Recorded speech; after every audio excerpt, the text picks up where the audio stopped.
Je ne me souviens pas des dates comme vous. Je me souviens des saisons. Je me souviens des voix. Je me souviens des mains qui ont touché mon écorce. Il y a des histoires qui ne se terminent pas quand les humains disparaissent. Elles continuent, autrement. Elles traversent les générations comme le vent traverse mes branches. Celle-ci commence en 1919. La guerre venait de finir. Le village était plus silencieux qu'avant. Trop d'hommes n'étaient pas revenus. Trop de regards portaient une fatigue qui ne s'efface pas avec un armistice. Un garçon de 10 ans est venu s'asseoir contre moi. Il s'appelait Émile. Il avait perdu son père dans les tranchées. Il ne pleurait pas. Les enfants qui perdent trop tôt apprennent à se tenir droit. Il tenait un couteau de poche dans sa main. Il a gravé quelque chose dans mon écorce. Je sens encore la trace. Je serai courageux. Il l'a dit à voix haute, comme une promesse faite à quelqu'un qui n'était plus là. Je sentais sa colère, sa détermination, sa peur. Les promesses d'enfants sont les plus sincères, mais elles sont aussi les plus lourdes. Émile est revenu souvent. Il parlait à son père en regardant l'horizon. Il racontait l'école, les moqueries, les rêves. Un jour, il a dit « Je ne pleurerai plus ». Je savais que cette promesse-là serait difficile. Les années ont passé. Émile est devenu homme. Il est parti travailler en ville. Il est revenu plus tard, avec une femme. Elle s'appelait Jeanne. Ils se sont assis sous mes branches un soir d'été. Jeanne riait facilement. Émile riait moins, mais avec elle, quelque chose s'adoucissait. Il lui a montré l'inscription gravée dans mon tronc. Elle a posé la main dessus. « Tu n'as pas besoin d'être courageux tout le temps. » Il a haussé les épaules. Les hommes de sa génération avaient appris que la fragilité est dangereuse. Ils se sont mariés. Ils ont eu un fils, Louis. Louis est venu sous mes branches dès qu'il a su marcher. Il grimpait presque, maladroitement. Il posait 1000 questions. Il était l'inverse de son père, bavard, rêveur, curieux. Un jour, vers ses 8 ans, il a demandé à Émile « Papa, pourquoi t'es triste parfois ?» Émile n'a pas su répondre. Les blessures que l'on ne nomme pas traversent les générations. Louis est devenu adolescent dans les années 40. Une autre guerre, un autre départ. Cette fois, c'est Émile qui regardait son fils partir. Sous mes branches, ils se sont tenus face à face. Louis a dit « Je reviendrai ». Émile a posé la main sur son épaule. « Ne promets rien ». Mais Louis a insisté. « Je te le promets. Les promesses d'adolescents sont pleines de lumière et parfois de naïveté. » Louis est revenu, blessé mais vivant. Émile a pleuré pour la première fois depuis 1919. Sa promesse d'enfant s'est fissurée.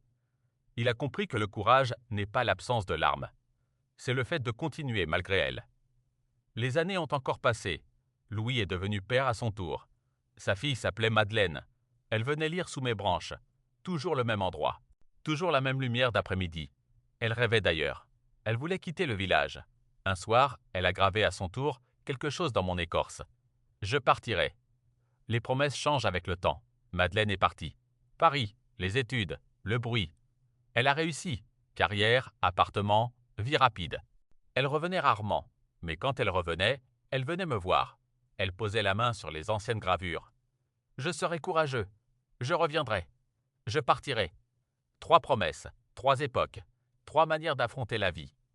Un été, Madeleine est revenue avec un petit garçon. Il s'appelait Hugo. Il avait 6 ans.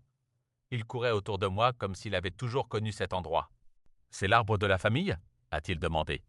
Madeleine a souri. « Oui. » Elle ne lui a pas raconté toute l'histoire. Les parents filtrent souvent la mémoire.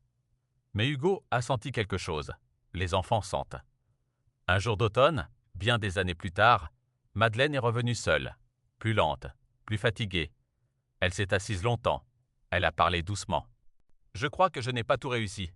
Les humains confondent réussite et paix. Elle avait eu du succès, mais pas toujours de présence. Elle avait souvent été absente pour Hugo. Comme son propre père avait été absente autrement. Les blessures ne se répètent pas à l'identique. Elles changent de forme. Hugo est devenu adulte. Il a découvert les anciennes inscriptions. Il a posé la main dessus. Il a murmuré « Je resterai ».